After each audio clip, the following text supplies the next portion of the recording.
Bom, agora falaremos de um desdobramento da aprendizagem de máquina, que é aquele que envolve redes neurais.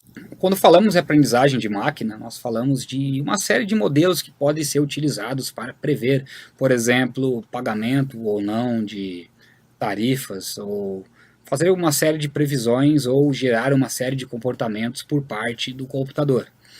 Rede neural é apenas um modelo muito específico destas generalizações. Ele é bastante utilizado nos dias de hoje por motivos que veremos aqui.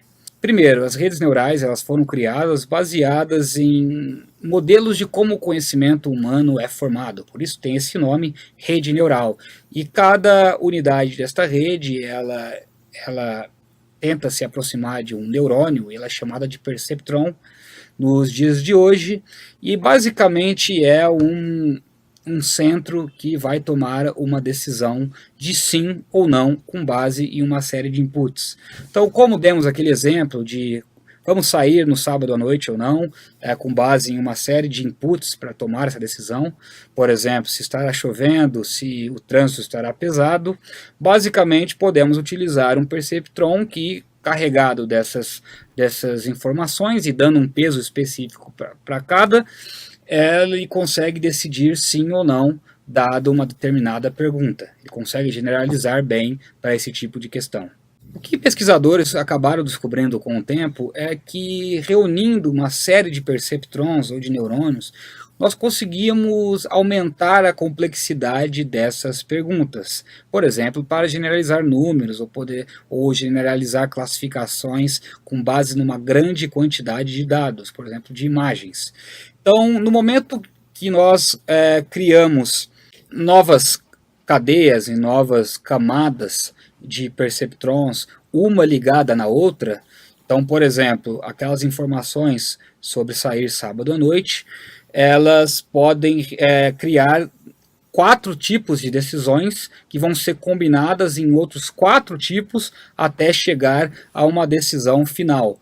Então, no momento que você aumenta isso, você tem um nível de complexidade muito maior e consegue responder uma série de questões muito mais difíceis. Bom, até alguns anos atrás, os modelos de redes neurais eles tinham sido abandonados um pouco em relação a outros modelos que passaram a ser utilizados mais frequentemente.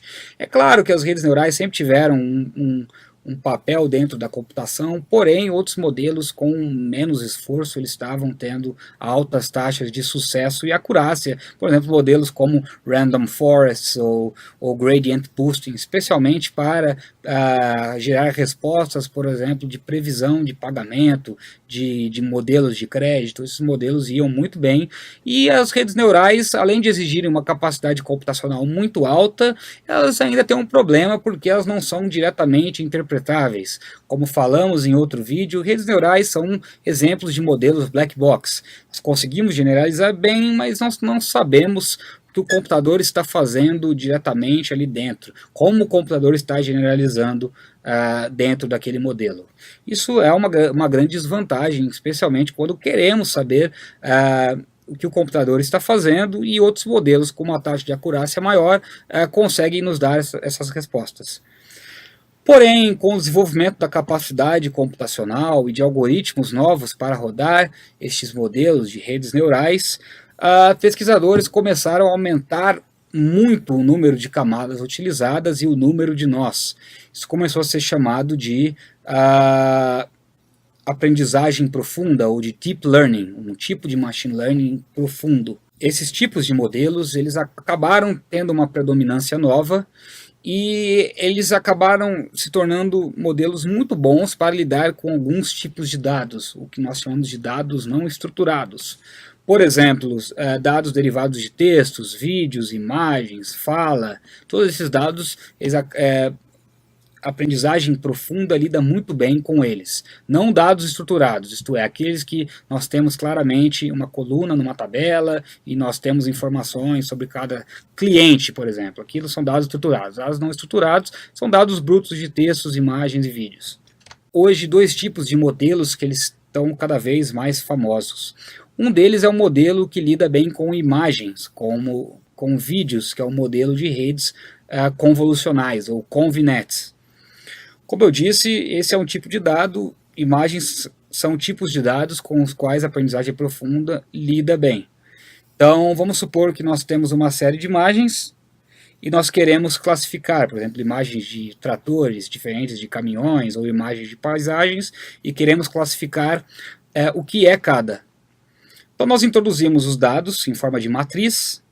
A matriz nada mais é do que um conjunto de colunas e linhas de números. Cada imagem, geralmente, embora nós não as enxergamos assim, imagens no computador são guardadas em formas de matrizes de número. Estes modelos, eles pegam essas imagens e vão aplicando operações, como operações de convolution e de pooling, e gerando novos padrões que eles são conectados e gerando novas camadas de redes neurais que acabam refletindo predições ou respostas, e essa classificação ela acaba sendo julgada se ela é boa ou não.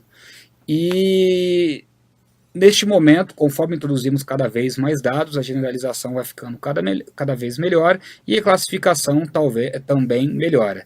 Mas é só para mostrar que esse tipo de rede aqui é muito boa para lidar com imagens. E classificação não é a única tarefa que pode ser executada com elas.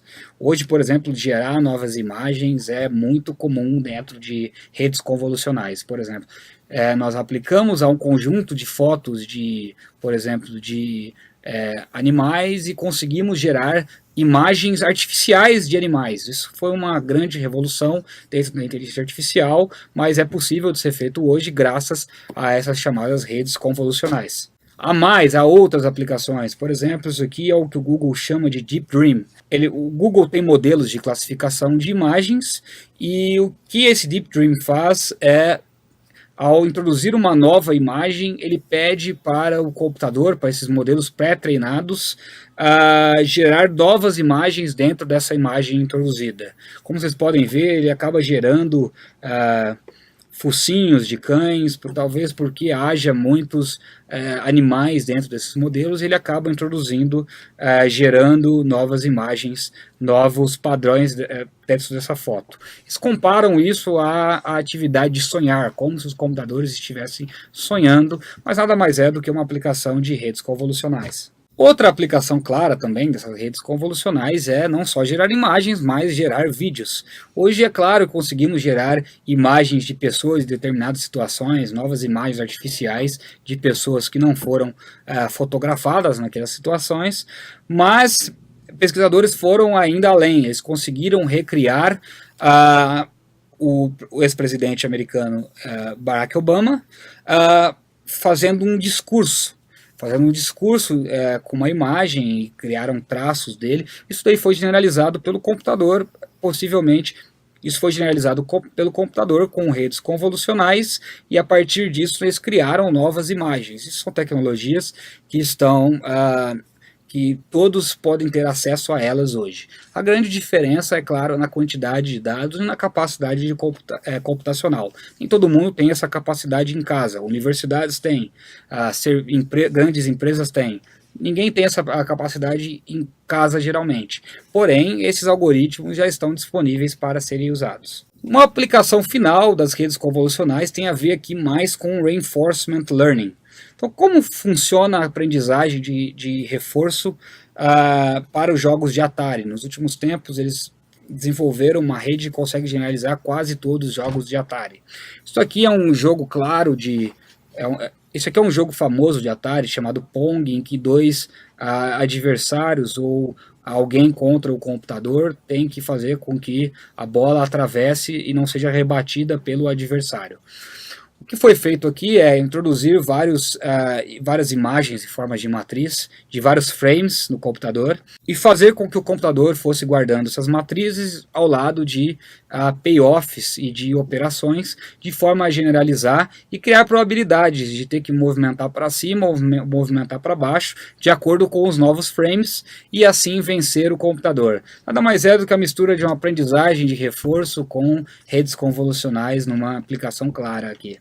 Outro tipo de aplicação também de redes, que foge um pouco das redes convolucionais, que faz essa operação com imagens, são as redes recorrentes. Essas redes acabam funcionando bem com dados que são fornecidos de forma recorrente, isto é, o dado seguinte é sempre dependendo do dado anterior. Conseguem pensar em algum dado que vem neste formato? Pois bem, os dados, por exemplo, relacionados aos textos, são dados que funcionam muito bem com redes recorrentes. Por quê? Porque sempre a segunda palavra, ela depende da primeira, a terceira depende da segunda, e por aí vai. Você vai criando uma rede de recorrência, de forma que novas predições acabam sendo introduzidas para gerar novas, e essa relação de interdependência temporal garante a rede recorrente. LSTM é um tipo de rede bastante utilizada, uma rede recorrente bastante utilizada, mas há outros modelos. Mas o que importa é, todos eles têm uma estrutura recorrente, uma estrutura de dependência temporal. Quais são algumas aplicações dessas? Várias, especialmente para esses tipos de dados. Então, por exemplo, quando nós temos hoje tradução, como se faz uma tradução por computador? Antigamente nós tínhamos métodos muito mais rústicos de tradução, por exemplo, comparar com dicionário e coisas do tipo. Uma empresa recente, ela venceu campeonatos de tradução em que ela treinava seus modelos com aprendizagem profunda e modelos recorrentes em que você acaba introduzindo uma série de expressões, as expressões elas geram novas previsões com base nessa estrutura recorrente. Essa empresa foi muito bem dessas tarefas, mas hoje quase todas as empresas que executam tarefas de tradução, por exemplo, a Microsoft ou o Google, de alguma forma aplicam essas redes recorrentes.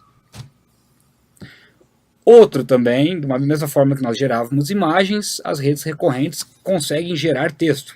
Pense no momento que você está batendo papo no celular, em que você tem recomendação de novas palavras. A recomendação ocorre porque existe essa estrutura de rede recorrente. Você introduz uma palavra e ela acaba prevendo uma nova palavra, conforme todos os dados que ela treinou em seu histórico. Além disso, as redes recorrentes também podem ser utilizadas para gerar música, por que não? Aqui nós temos um exemplo claro do DeepBar, que é um modelo de aprendizagem profunda que foi criado com a introdução de dados de partituras do Bach, e essa estrutura de recorrência que existe entre as notas, a estrutura recorrente, propiciou que esse modelo gerasse novas partituras. Isso parece mágica, mas isso é uma aplicação clara de estruturas de redes neurais, e ela pode ser executada sim por pessoas em casa, porque esses algoritmos são bem claros. E é claro que essa rede de recorrência não precisa ser só numa direção. Em músicas, geralmente, eles usam redes bidirecionadas, ou seja, eles rodam da esquerda para a direita e da direita para a esquerda, e eles conseguem gerar claramente músicas que especialistas não conseguem distinguir se foi composta pelo Bach ou não. Isso é bem interessante. E isso aqui também foi utilizado, por exemplo, para gerar músicas dos Beatles ou qualquer outro tipo de música que envolva aprendizagem profunda. Com essa ideia de aprendizagem profunda, eu espero ter reunido as aplicações mais gerais de aprendizagem de máquinas, de inteligência artificial, e ter mostrado para vocês como elas funcionam por dentro. Teremos aplicações diretas desses modelos em uma série de áreas, por exemplo, dentro do jornalismo, dentro da indústria, dentro do serviço público e assim por diante. Muito obrigado e até o próximo módulo.